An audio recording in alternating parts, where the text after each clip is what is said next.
Hello and welcome to Chesapeake Weekly. Well, we've talked a lot about CARES Act funding throughout the pandemic. This program really gave the Chesapeake community a boost just when it needed it most. Chesapeake received just under $43 million in federal stimulus funds through the CARES Act, which went to thousands of people and hundreds of businesses. A detailed update on where the funds went was presented at last week's City Council meeting, and we've pulled that clip for you and posted it at cityofchesapeake.net/COVID-19. Now, we're going to share a few parts from that presentation with you now. First up is Mary Riley with Human Services. She shared some incredible stories of real people from our community who were directly helped by these funds. Michael, who is age 40, is single and recently widowed and the father of 2 children. He worked as a handyman, but his hours were cut at the beginning of the pandemic since people were apprehensive about having folks come into their homes. He was positive for COVID in September, had a stroke in January, and had to go through physical therapy. We worked with his private landlord to assist with his rent and utility payments. He enrolled in our fatherhood program, and he went back to work this past June. Kathy, who's age 24, was referred by the health department's baby care nurse. She was a new mother who had just returned to a new job and was let go when the pandemic started. She hadn't been in her job long, so she wasn't able to collect unemployment. Her landlord wasn't going to renew her lease because he saw what was going to happen. She wasn't going to be able to pay, and he didn't want that liability because he also had a mortgage to pay on the property. So we worked closely with the landlord to ensure that her rent would be paid, and we got her caught up, and so the landlord was able to renew her lease, and she was able to stay in the apartment with her child, and then shortly after that find employment. Now, businesses were also helped with this federal funding. Chesapeake small businesses received $5.4 million, saving hundreds of businesses in our community. The program was administered through the Chesapeake Economic Development Department. Director Stephen Wright also gave an update at the City Council meeting, and he shared the impact this program had not just on businesses, but on him and his staff as well. We were going to hand deliver these checks. I know a couple of you actually accompanied me in delivering those checks to those businesses, and I will tell you it was an important decision we made because it really helped us at the staff level. We were able to see just how impactful these monies have been. I can't tell you what it means. As someone, I've been doing this for over 25 years now, and this has been the most meaningful experience for me as an economic developer throughout my entire career. To talk to a business, to see the tears well up in their eyes, and they tell you that without this money, they would have had to close their business. It really means a lot. Now, yet another portion of the CARES Act funding went to water and sewer bills for Chesapeake residents. $1.5 million helped over 3,300 households keep their bills paid in full. Now, this program still has money left in it, and a critical deadline is coming up. So starting in September, the moratorium on water disconnects can resume. So this means that if you have unpaid bills, you need to get your account caught up now. If you need help, the Municipal Utility Relief Program is still available to you through November. So to apply, fill out the online application found at cityofchesapeake.net/COVID-19 or call 382-6352. Well, September is the height of hurricane season, and it's less than 30 days away. Now, 30 days is significant because that's how long it takes for flood insurance to go into effect. So if you've been thinking about getting flood insurance or at least looking into it, now is definitely the time to do that so that you can have that coverage during the time of year when you need it most. Here's Emergency Management's Rob Braidwood with a reminder about why flood insurance is so important here in Chesapeake. One of the big things that we always tell people is that flood insurance is an absolute necessity in Hampton Roads. In our city, our highest elevation is in the Great Dismal Swamp. That is should be a sign to you whether you're required to have flood insurance or not, that you should go out and buy flood insurance. If you're not required to have flood insurance by your mortgage company, you can get a really good rate on what they call a preferred rate policy in flood insurance, and you can get $350,000 worth of coverage for about $500, $600. It's a really good deal. So if you can buy flood insurance, we really highly recommend it for anybody in the city of Chesapeake. It can flood anywhere in our city at any time. And so if you do not have that protection, you're going to have some problems, because it is, flood damage is not covered by your homeowner's insurance policy. Past weather is not a predictor of future weather. That's a common misconception that we have. Oh, it's never flooded here before. Everybody that ever floods has said those words. It has never flooded here before. I don't understand. It can flood anywhere in our city at any time. And we learned that in Matthew, where 80% plus of our flood losses were outside of the floodplain. So we really recommend getting flood insurance if you can. You can learn more about flood insurance by visiting floodsmart.gov or by calling your local insurance agent. Now, another way to prepare for the height of hurricane season is to buy those supplies that you need for your emergency kit. And this upcoming weekend is definitely the time to do that. The Virginia sales tax holiday is this weekend, August 6th through 8th. Many hurricane and emergency preparedness products will be tax-free.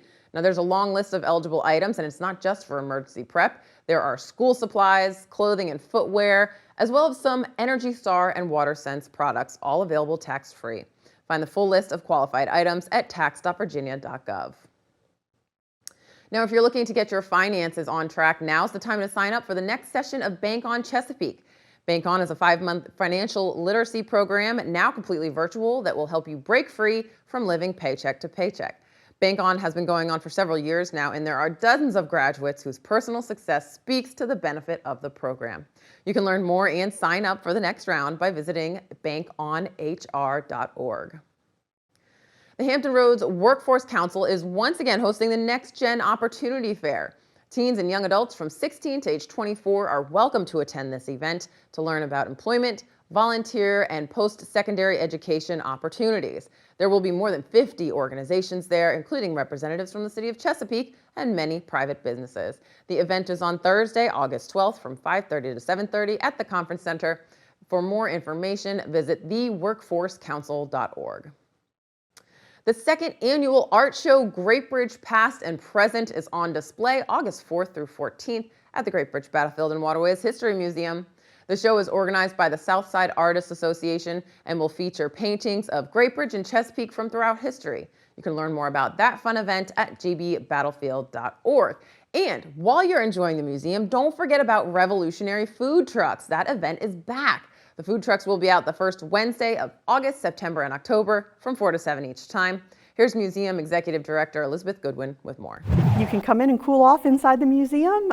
We have the museum open from 4 until 6 p.m. on those nights. The gift shop will also be open. We'll have reduced admission of $5 per person. It's a great place for family fun, a nice dinner right along the Intracoastal Waterway. You can watch the bridge open. We have nature trails outside, a historic trail, bluegrass music outside, and colonial music inside. Our food trucks started last week, and they run on the first Wednesday of every month through the month of October from 4 until 7 p.m. And finally, get your life jacket ready, because Sundays on the Lake starts this month. Every Sunday in August from 10 to 4, bring your kayaks, paddleboards, and canoes and enjoy the beautiful Oak Grove Lake. If you've never been kayaking in Chesapeake before, you've got to try it. Chesapeake has some of the best waterways. Take a look at this. Since the pandemic hit, it's been really hard to have big gatherings and get together with your family, but we've noticed an explosion in the parks where people are coming out. Our numbers are just going way up with lots of visitation. It's an awesome thing. And one of those things that you can do while you're visiting the park is kayak. You can kayak in the Elizabeth River, you can kayak in the Northwest River, or you can kayak in the Dismal Swamp Canal along the trail there. There's great kayaking there. So all over the city, we have great places for you to kayak. All right. Yeah.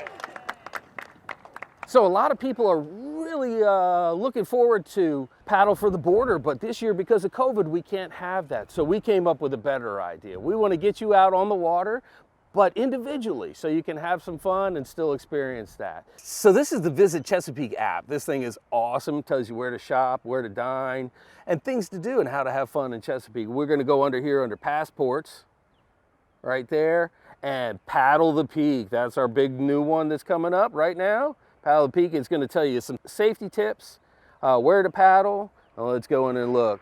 That's right, level 1, you're a creek crawler, but you want to get past that level and level up. You'll go out to the different sites and take pictures. Every time you take a picture, you'll gain another level in the passport, and you'll win prizes. And we have some really cool prizes for that. If you go on the app, you'll see that we have 10 great spots for you to put in throughout Chesapeake. Of course, there are others, but these are the ones we recommend.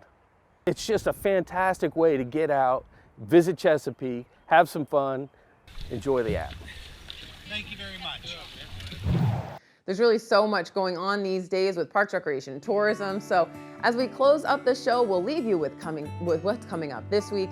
Thank you so much for watching. We'll see you again next week.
The Chesapeake Fire Department is teaming up with the National Fire Protection Association to promote this year's Fire Prevention Week campaign, Cook Up Fire Safety in the Kitchen.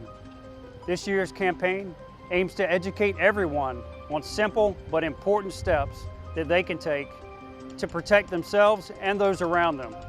According to the NFPA, cooking is the #1 cause of home fires and home fire injuries in the United States. Almost half of those reported start in the kitchen.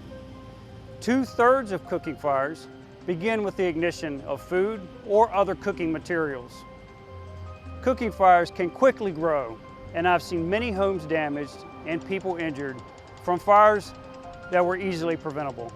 Here are a few tips to keep you safe in the kitchen. Never leave cooking food unattended.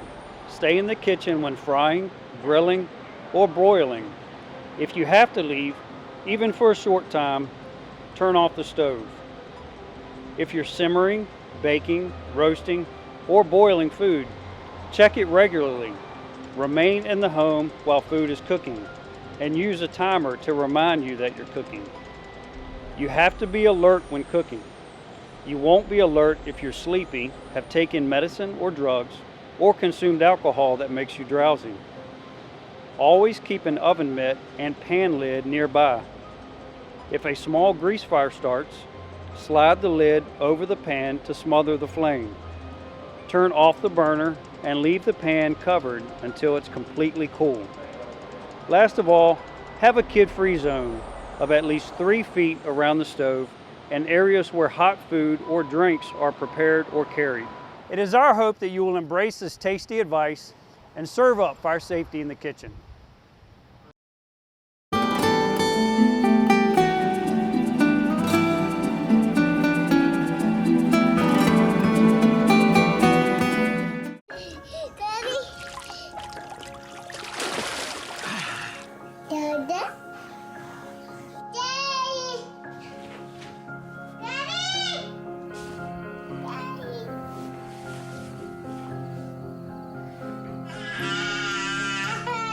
Yeah!